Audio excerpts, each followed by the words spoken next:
Oi pessoal, tudo bem? Hoje a gente vai estar dando continuidade aos nossos vídeos aqui da parte de instrumentação, né? Hoje a gente vai estar falando aí sobre o conceito de malha aberta e malha fechada.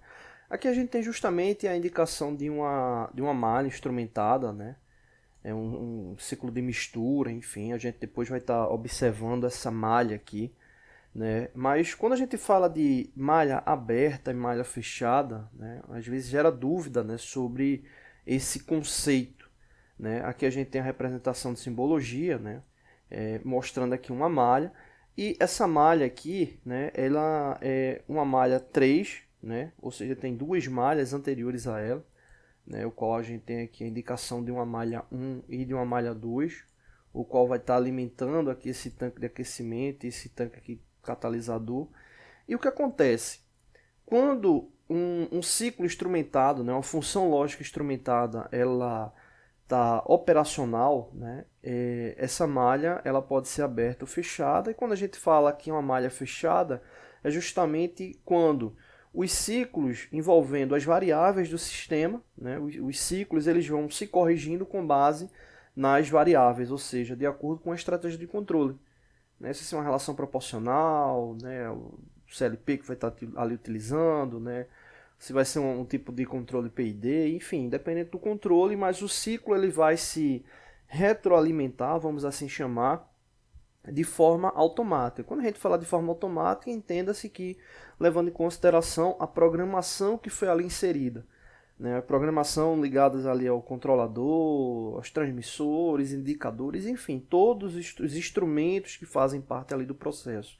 Ou seja, as variáveis são os elementos que vão gerar o processamento ali com base no set point, o erro, a diferença, a correção, né? Ou seja, tudo ligado ali em um ciclo contínuo, não tem interferência externa.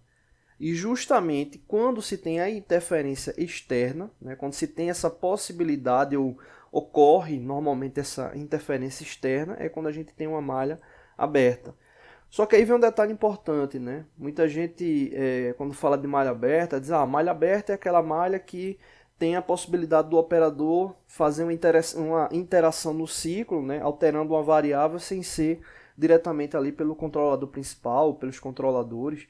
Só que, na verdade, a malha aberta, ela não necessariamente é só por um operador externo, né? Que vai estar fazendo aquela manipulação. Ela pode ser também um outro ciclo, né? Um outro mecanismo, né, que tem uma atuação independente do fluxo lógico da malha principal, né? Então você pode ter um mecanismo ali que ele tem uma atuação, ele é automatizado, mas ele não está ligado ali às variáveis ali do processo, né? Ele pode estar sendo controlado ali de uma sala de controle, via HM, enfim, né? Não necessariamente que precisa ser um operador, pode ser um sistema automatizado, mas que ele não tenha, né, ligação com as variáveis daquele ciclo, né? Então, quando a gente fala de malha fechada, é uma malha que vai se retroalimentando de acordo ali com as variáveis indicadas ali na programação do controle geral, né, da malha principal.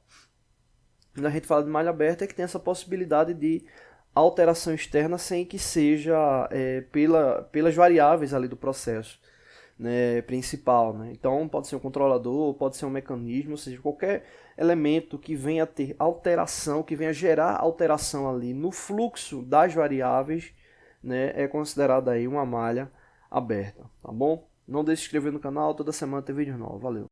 Oi pessoal, tudo bem? Hoje a gente vai estar dando continuidade nos nossos vídeos aqui da parte da instrumentação, né? E hoje a gente vai estar justamente fazendo uma análise de um conceito bem interessante de instrumentação, que é a relação dos fluxos variáveis, né? Então aqui a gente tem um detalhe bem interessante, que é uma representação de uma máquina térmica, né? O qual essa máquina aqui ela tem a ação, né, das variáveis aí no contexto, né? Aqui a gente tem uma entrada, né, uma relação de entrada de vapor, né? Ou seja, está entrando aí, né, esse material quente, né? Ele passa justamente aqui por essa relação aqui de uma serpentina, né? Ele troca calor, né, com o elemento que vai estar entrando aqui desse ponto, né, ou seja, um fluido, né, vamos considerar aí uma temperatura ambiente, né, então vai ter essa troca térmica justamente do vapor com o fluido, né, por meio da serpentina, e esse fluido ele vai estar saindo aqui com a temperatura mais elevada, né, o objetivo é esse, né, ele vai estar saindo com a temperatura mais elevada, E aqui a gente justamente vai ter a saída do condensado, né? Ou seja, o vapor trocando temperatura ali com esse fluido, né? Ele vai estar mudando lá a sua condição física, né? E vai estar saindo aí justamente condensado, né? Ou seja, ele vai estar indo ali de vapor para a água, né? Vai estar voltando ali, né? Para o fluido, né? Ele vai estar voltando ali a condição física dele, né? Então a gente tem justamente esses detalhes aqui. O nosso objetivo, né, enquanto linha de produção, é justamente esse aqui, né? Ou seja, o fluido ele sair com a temperatura mais elevada, né? Então vou colocar aqui como fluido quente, né? Esse é o objetivo, né? Ter esse fluido quente. E esse fluido quente tem um detalhe importante que é o seguinte, que aí é onde começam os parâmetros. Eu preciso determinar para ele uma temperatura específica, né? Ou seja, eu quero ter um instrumento ali na saída que venha a fazer, né, essa medição, né? Venha medir ali a temperatura desse fluido e com essa temperatura fazer as correções, né, proporcionais dos outros elementos para que ele venha atingir essa temperatura específica, né? Da mesma forma que, caso o fluido também venha ultrapassar a temperatura desejada, também fazer as correções da mesma forma, né? Então, um sistema instrumentado ele funciona dessa forma, né? Você vai ter justamente o set point, que é o valor, né, de referência, né? Vai ter o erro e com base nessa diferença entre o set point e o erro fazer ali a correção, né? Só que é muito simples quando a gente fala dessa forma, né? Existem várias variáveis, né? A gente está levando em consideração um ponto aqui, né, de duas entradas, né, e duas saídas, né? Como assim duas entradas e duas saídas? Deixa eu apagar aqui. A gente tem, né, como elemento de entrada, né, o vapor, né? Seria aqui o primeiro elemento de entrada. Vou colocar aqui o vapor. E a gente teria justamente aqui o fluido, né, temperatura ambiente, né? Vou colocar aqui o fluido frio. Fluido frio. A gente tem como saída, né, o fluido quente. O fluido quente. E também tem aqui a relação do condensado, né? Ou seja, você tem o condensado aqui também saindo, né? Condensado. Ok, então a gente tem essa relação aí de entrada, de variação dentro desse ciclo, ou seja, os elementos que representam a linha entrada e os elementos que representam a linha saída. E veja que essa é uma malha muito curta, né? A gente não está analisando as ramificações ali dessa malha, né? A gente está observando diretamente ali nesse ponto, ou seja, nessa máquina térmica, o que tem de possibilidade ali de alteração. E como eu disse para vocês, né, essa questão de análise, né, de um elemento instrumentado, né, de um sistema instrumentado, né, ela tem que permear por todos os pontos, né, principalmente quando for uma malha fechada. Né, em outros vídeos a gente já comentou sobre essa questão da malha fechada, que é justamente uma malha que não tem ali um intermédio ali, né, externo, né, ou de um mecanismo que não está parametrizado ali com aquele ciclo instrumentado, ou uma pessoa, né, que está ali atuando, né, um grupo de pessoas, uma equipe, enfim, né, ou seja, não tem atuação externa, né. Então, quando é uma malha fechada, né, supondo que seja uma malha, essa seja uma malha fechada, né, esses elementos ali eles vão estar alterando o seu ciclo por meio, né, justamente desse monitoramento ali de set point, erro e correção. Né? Obviamente, os parâmetros inseridos, né, foram inseridos ali por pessoas, né, programas, enfim. Né, mas após esse ciclo ser fechado, né, esse ciclo de parametrização, o resto vai estar ali a cargo dos instrumentos. Obviamente, como qualquer ciclo industrial, né, ele precisa de análise e de manutenção. Por isso é muito importante, né, para o ciclo instrumentado, né, a ação da calibração. Né, a calibração que é justamente essa relação de comparação, né, ali do valor que o instrumento deve estar atingindo ali com o real, né?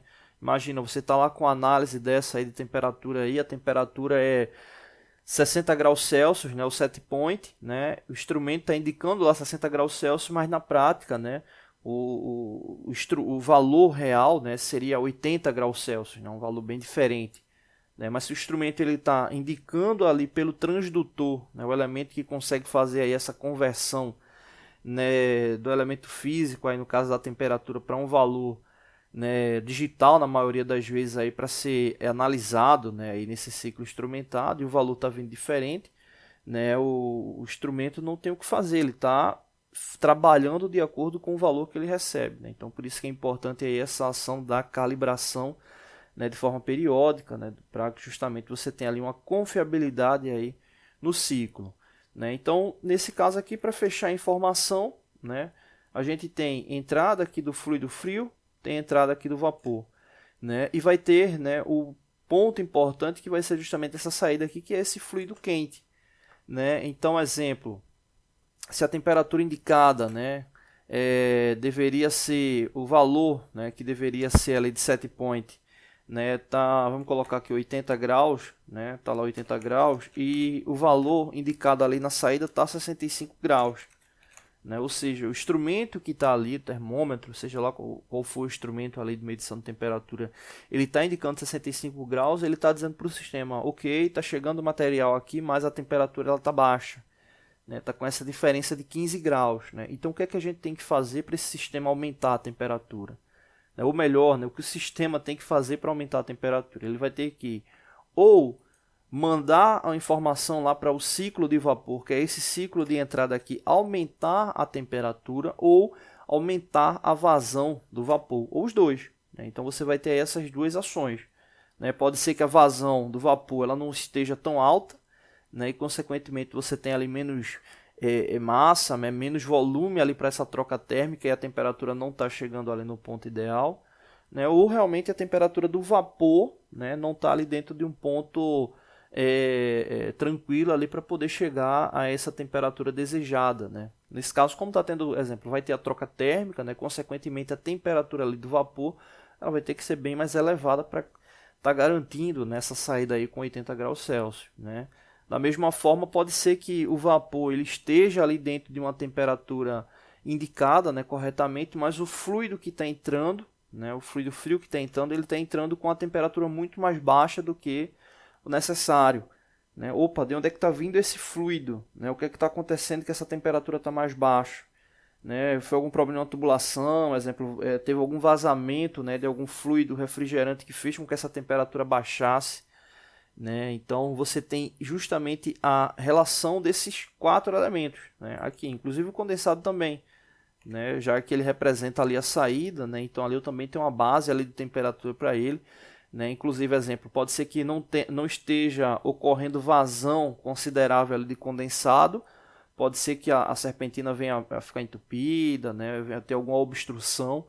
Né? Então todas essas informações são importantes aí para o ciclo instrumentado. Né? Então quando a gente fala de um ciclo instrumentado, a gente tem como base justamente aí a comunicação entre esses instrumentos, tomando como base uma programação, onde essa programação ela tem como grande margem de referência ali o set point, né? Ou seja, o valor de referência, e aí entra um detalhe importante que é a estratégia de controle. Né? Como é que essa vai ser essa estratégia de controle para que esse parâmetro final ele venha a ser atingido, né? Vai ser uma estratégia on-off, vai ser uma estratégia proporcional, integral, um PID, né? Enfim, né? Isso aí entra diretamente aí com o ciclo instrumentado, tá bom? Não deixe de se inscrever no canal, toda semana tem vídeos novos.